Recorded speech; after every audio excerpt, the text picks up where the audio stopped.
Hello friends, I am Dr. Vidya Kumar and welcome to my channel. Friends, today I am telling about top homeopathic medicine for injury with red line symptoms of that medicines.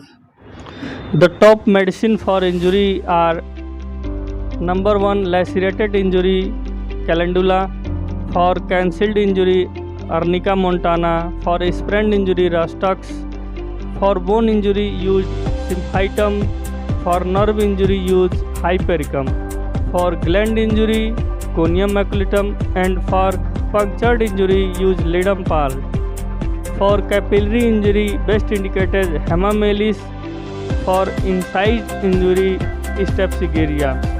For rubbing injury Allium cepi is best, and for burn injury Cantharis is best medicine.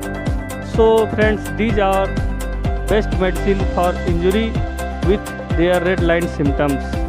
Thank you for watching. Please subscribe my channel and share this video.